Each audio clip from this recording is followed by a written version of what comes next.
Sisters, I'm going to talk about y'all just for a second. Just for a second. I ain't going to be on y'all too long.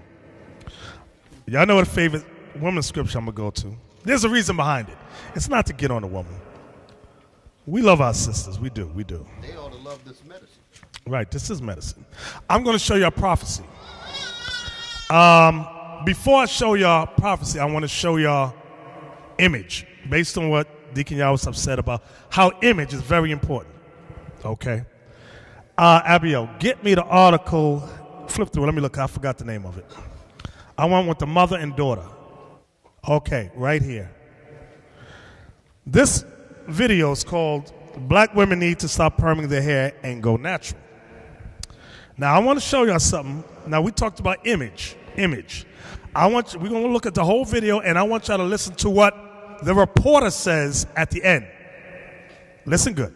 Haven't noticed by now, you probably will soon. A new trend in the way black women are styling their hair. But it's not just about a new look. In a story you'll see only on 5, News Channel 5's Rochelle Ritchie shows us it's a way of redefining years of beauty and having a healthier lifestyle by going au naturel.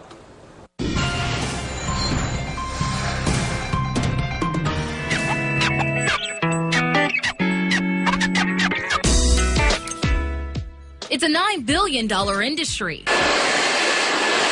From hair relaxers to extensions and now the popular lace front wig, black women are the biggest target for hair companies, known to spend large amounts of cash on their hair, no matter how much the economy flips. A stylist I used to go to, he said, I am not worried at all because black women always will spend money on their hair. Hair relaxers promise to take the kink of black hair and make it bone straight. And whether they are glued in or sewn in, hair extensions or weave give black women the shine and length they want, while wigs make it easier to do all three in less than 5 minutes. From an Afro-American woman who lost from a chemical burn from a hair relaxant. Dr. Larry Shapiro, a dermatologist in Delray Beach, has also been doing hair transplants for more than 20 years. He says all this manipulation black women do to their hair is causing it to fall out. It's going to pull your hair out, and you're going to have permanent hair loss. I see it all the time in my practice. Most black women know the unpublished rules to follow before getting a relaxer. There's a lot of rules. And what happens when you scratch? It burns. You burn. You can get scabs in your head. It's like you want to wash it out right away. Like, it can be extreme. Like, some people cry. And traction alopecia can be a result of braiding and wearing extensions for a long period of time, causing the hairline to eventually disappear. But despite the harmful health effects, those images of straight, long hair have taken a toll on young black girls like 6-year-old Gianna Louisma. This is my tennis ball. Gianna is all smiles while playing at home, but her mother Johanna says it's a different story when she goes to school. She would voice to me that her friends would say bad things about her hair. Johanna says because young black girls like her daughter have been conditioned to believe beauty is having long, straight hair, they develop insecurities as youngsters. She wanted that straight, flowy hair. She wanted hair like her friends, and then she also mentioned that she wanted hair like mine. Johanna says she's been getting her hair relaxed for over 10 years, but never thought her hair habits would affect her daughter so deeply. And I try to reassure her that her hair was beautiful, first and foremost, and that she had hair like her mommy and daddy. But it was obvious Gianna's hair was not like her mother's. After seeing her first grader being teased on the playground and watching her insecurity build, Johanna decided to take a big step. One day after school, I picked her up, went to the barber, and chopped it off. And she was there to witness it, and she loved it. She was like, oh my gosh, Mommy, you look so beautiful. You have hair like me. And this is where the story hits home for me. When I started in TV, I was told I needed to get extensions. So I did and began to almost immediately move up the TV ladder. And for 6 years, I faithfully wore extensions and wigs. But like these women, I was tired of the damage being done to my real hair.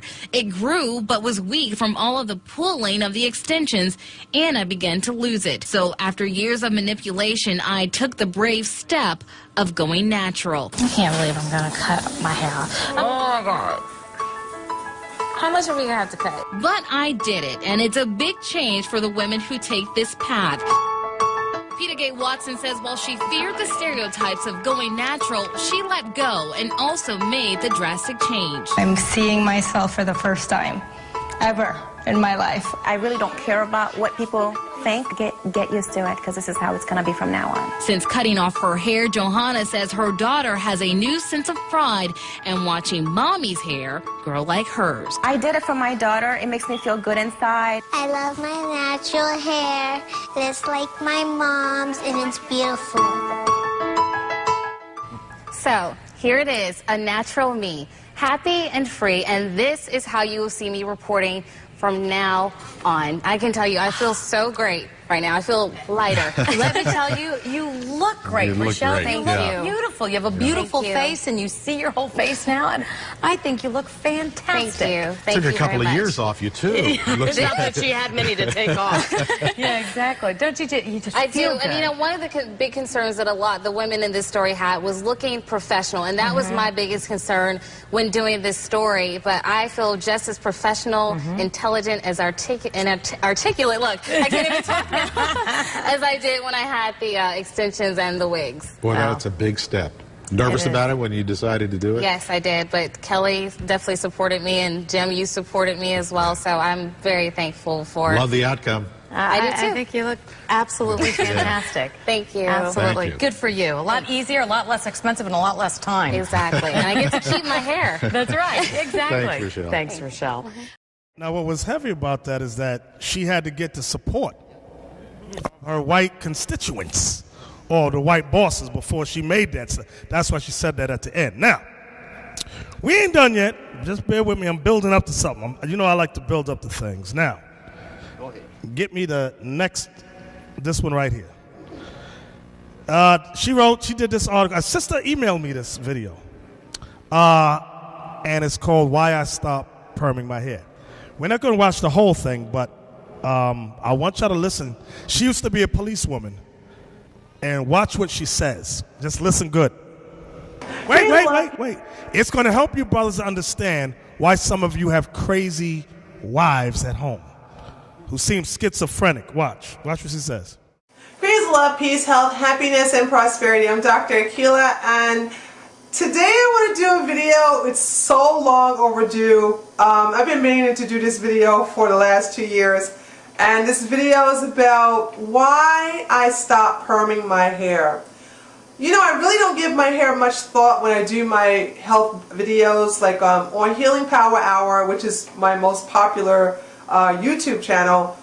I never talk about my hair, and I only do 2 styles. You'll see it down like this or in a little tiny ponytail. That's all I got. But I hear a lot of women compliment me on my hair. And I think the reason I don't give it a second thought is because, you know, I've had locks for a very, very long time.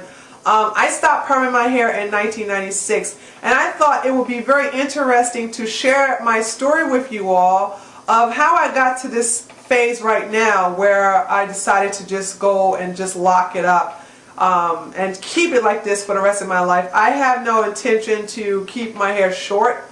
I like it long, but when it gets past my hips, I always cut 10 inches off and start over. So probably since for a very long time, I think I did a 10-inch chop. Even if it's 10 inches cut off, it's cut off to right here. So it's still long, and it's not that noticeable when I cut it. But, you know, my experience is different than any woman's experience because, well, I lived a different life. For those of you who are part of my channel here at Doc Akila 2, you know that I used to be a police officer, and during the time I was a police officer, I had a perm. Loved my perm, didn't think nothing about it, didn't know what I know now.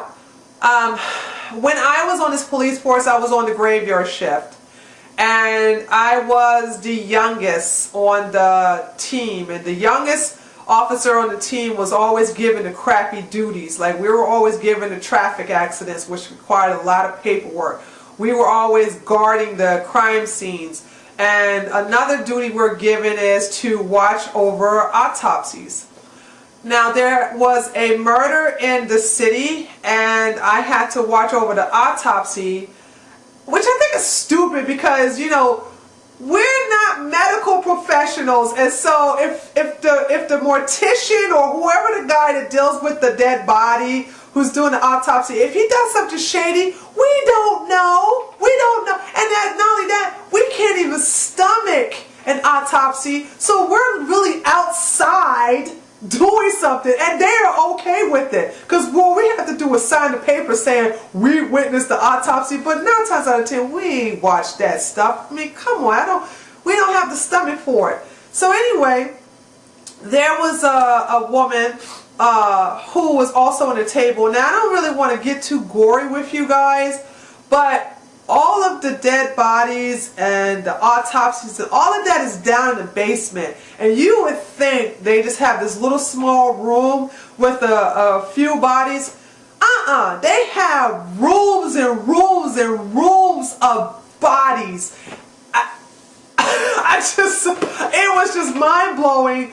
Like, you see, like, a lot of dead bodies with white paper covering, with white sheets, not white sheets, white plastic wraps covering over them, and they got the toe tags on them. It's very cold in those rooms, so, you know, have my coat on. So I didn't want to be there. Plus it has that smell. And this smell reminds me about when we used to dissect frogs, those of you who from the old school. That same smell that the embalmed, or maybe it was the formaldehyde, but it was that same smell downstairs. And anyway, the mortician or whoever the doctor guy, I think it's the doctor, I don't think he's a mortician, he would tell me, listen, to get your mind off of it, why don't you just, instead of looking at the bodies as if they were something that used to be alive, why don't you pretend to be a doctor and see if you can figure out how each person died. Well, there were a few bodies there who they had the crown of their heads sawed off. It was like a cap. It was like they had it cut off, and then you just see the brain. Some of them had the brain on the outside on the table. Sorry if I'm getting gory with this. I'm going to try not to be too gory, okay? Well, with this one particular black woman, she had like a lot of dark patches, spots in her brain right in here. And to me it looked like someone did a blunt trauma, a blunt force. They hit her with a blunt object against her head. So I said, this woman must have been beaten to death. And so the doctor guy comes over and he looks at the body, he looks at the head, and he goes, no. He says, you talking about those black markings? And he's like, yeah. I said, well, he said, why do you say that? And I said, well, you can also see where it looks spongy. You know how a sponge looks like something was eating away at her brain too. And so I thought that the blunt object like cracked her brain and some of the blood come out. I don't know what the reasoning is, but where these black marks, these dark marks were, there was a little spongy texture in that area. Looks like something was eating slowly away at that part of the brain. And he looked at me nonchalantly and said, no, this is common for black women to have these markings in your head. Now, of course, I'm looking at him like, what are you talking about, black woman? Is this racist thing? What are you doing? What are you talking about? And he looked at me like, he says, the chemicals that you put in your hair, this is what happens to your brain. Now, I am standing there like shocked because I am one of the people who was doing that to her head. And I'm saying, no, perms don't do that to your hair. It can't be that. It has to be dye, or it has to be, you know, hereditary. And so you know what he does? He goes in, he looks at a clipboard, and he goes into these silver refrigerators. It's the only thing I can, or coolers, and he pulls out 2 more bodies. One body is a woman who also has perm hair. Apparently she's a Jane Doe, because no one can find out who she is. She's been there for several weeks, TMI, I know.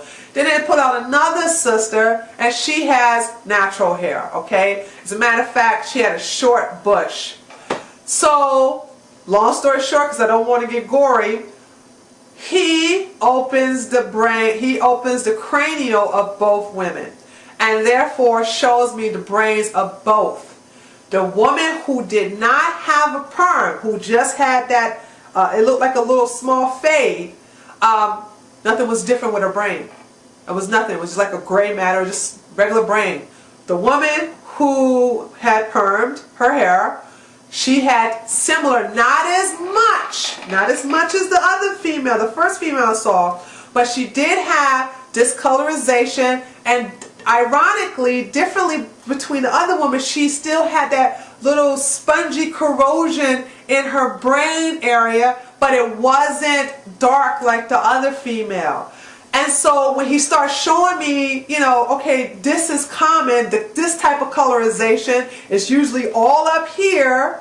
And then when I think about it, this is the area we always want to touch up the most. We kind of like keep that kitchen not so much. But then again, I couldn't really, the brain is not, it's more pronounced here than it is back here. So of course you will see a lot of discolorization and a lot of the corrosion in this area of the brain than any other part of the brain. So when he showed me all this, I freaked out. I freaked out because I'm thinking, oh my God, this could be happening to my brain. I have been wearing perms since I was 10 or 11 or 12 years old. And this was in 1995 or maybe 1996. I'm not too sure. That was it. So, we went through all that to show. Now, y'all don't think that stuff affects the thinking process of these women? Y'all be saying, why she act some of your wives so crazy? Now you know why. When that chemical gets in that brain, I'm cuckoo for Cocoa Puffs. Who are you? Alzheimer's, all that affects from that. And they don't realize it. Give me Isaiah 3. Give me Isaiah 3. I'm just going to get to the point. This is talking about the daughters of Zion. Y'all know this. We all know it. But we just want to read it. Isaiah 3:17. Isaiah chapter 3, verse 17. Therefore, the Lord will smite with a scab the crown of the head of the daughters of Zion, and the Lord will discover their secret parts. Now jump down to verse 24. And it shall come to pass that instead of a sweet smell, there shall be stink. Go ahead. And instead of a girdle, a rent. Here it come. And instead of well-set hair, baldness. Because for all women, go to 1 Corinthians now. 1 Corinthians, what chapter is that, 11? This is why women spend so much time on their hair. They are under the plagues of God. For when you read that chapter, it talks about wantonness. What other words are used? Haughtiness. 1 Corinthians 11, what verse? Give me the hair verse. 1 Corinthians 11. Verse 5. Go ahead. But every woman that prayeth or prophesieth with her head uncovered dishonoreth her head. For that is even all as one if she was shaven. For if the woman be not covered, let her also be shorn. But if it be a shame for a woman to be shorn or shaven, let her be covered. For a man indeed ought not to cover his head, for as much as he is the image and glory of God, but the woman is the glory of the man. So when we read in verse 4, 5, and 6, where Paul said, if a woman be not covered, let her be shorn, meaning let her hair be shorn off. But if it be a shame for a woman to be shorn or shaven, let her be covered.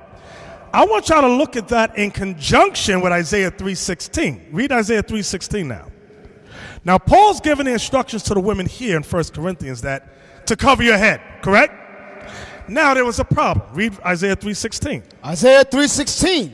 Moreover, the Lord saith, because the daughters of Zion are haughty. They're haughty, meaning mean-spirited. When you read Isaiah 3:16 now, and then you match it with 1 Corinthians 11, you'll see that a problem developed with the women, with the daughters of Zion, in terms of rebellion. Read. And walk with stretched forth necks. In everybody's business. Go ahead.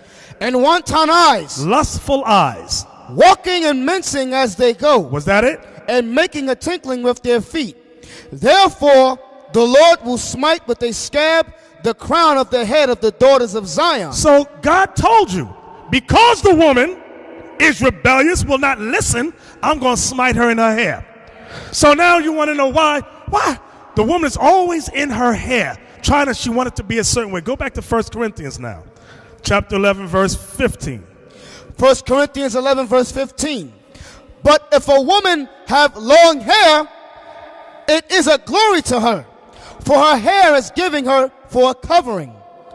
But if any man seem to be contentious, we have no such customs, neither the churches of God. That part's talking about the men. So now that verse 15 is letting you know, a woman's hair is her glory. That's why she's always in it.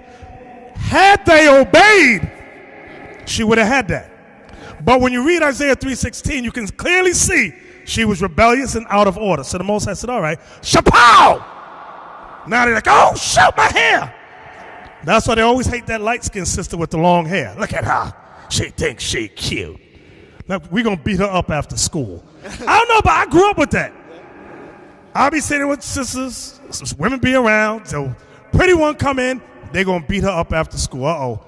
So the brothers tell the sisters, listen, you just come wrap your hair up so that they don't see it. They envious and jealous and hateful.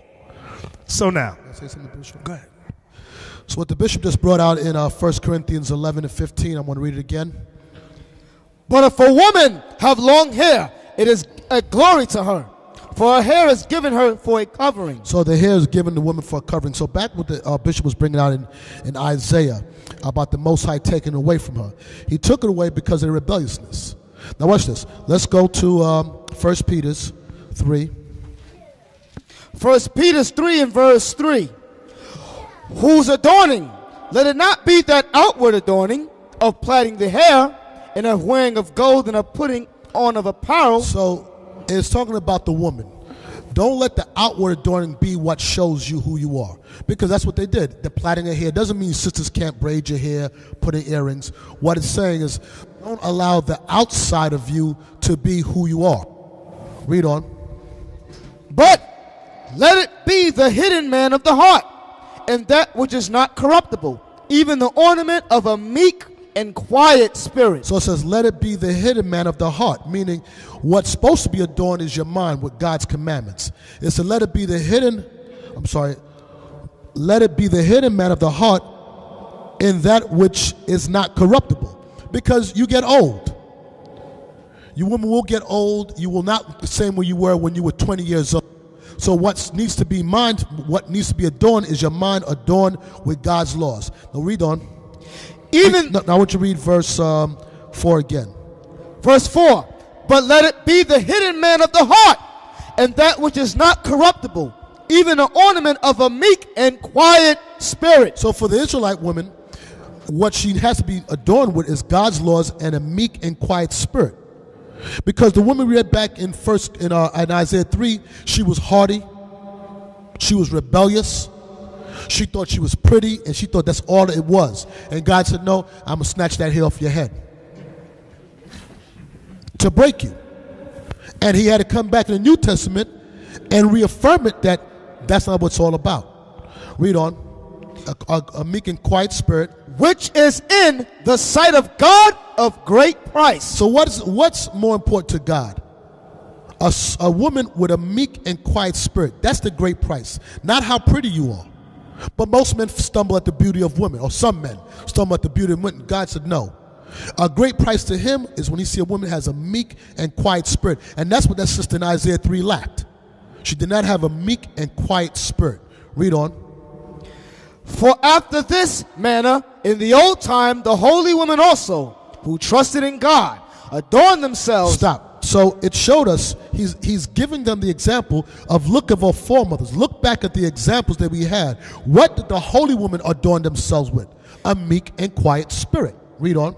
Being in subjection unto their own husbands. Being in subjection to their husbands. So in some cases you'll find wives, and we know, I was talking to one of the brothers earlier today about it, is that your woman would be mad at you, and you would know. She may not say anything, she may not argue with you, but you can tell her spirit is not meek and quiet. She cannot. Women suffer with falling subjection. The Israelite women in many cases have a problem with falling in subjection to their husband in everything. In everything. And it was written back then because it was a problem back then also. This is how we break that vicious cycle and fix the black family, or the Israelite family. So I'll read that verse again.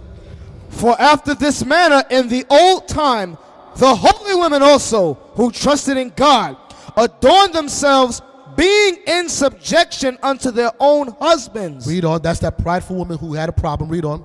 Even as Sarah obeyed Abraham, calling him Lord. So here we go. He gave us an example. He gave the women example. Look at the example of our foremother Sarah. Read on. Whose daughters ye are, as long as ye do well, and are not afraid with any amazement. As long as you adorn the inner man, your mind, in God's laws, that you don't take what you look on the outside as being the most important thing, you will be a daughter of Sarah. Now watch this. I want to stay right here. Whose daughters you are, as long as you do well and not afraid with any amazement. Meaning you're not ashamed to fall under the subjection of your husband. All right? Does everybody understand that? All right. Yeah. Some women just hear that, fall under the subjection of their husband, and they cringe at that thing. It's a terrible thing to say this, but women in general think that it's more, the word feminine just don't come to their mind. Something about the word feminine, they don't understand that thing. Because what we're reading about with Sarah, some women will hear about how Sarah was with Abraham, and they'll be like, Sarah, she was stupid. She shouldn't have did that. She should have came in the room with combat boots on and threw the man up against the wall. They actually think that that's positive black woman type of spirit. That's crazy as hell. They don't realize that, like we used to talk about, the feminine wiles. These women should know how to deal with their husbands by being quiet and meek. That's a beautiful thing. But a lot of women have been brainwashed to the point where they actually think that something's wrong with that, like God got it wrong. I want to say something real quick. And you notice the lengths, because I'd never seen that video before. I never knew that their brains get fried by that stuff. But you see the lengths that the women would go to. The lengths they would go to put themselves in risk, to look beautiful. When the real beauty is the inner woman. That's the real beauty that we're looking for. Not that you don't want to attract. But what do women attribute attractiveness to? Found the white woman. Right. Proverbs 3:31. Yeah. They look to the white woman. They don't look to the black man, because they did. We want you to stay the way you are, the way God made you.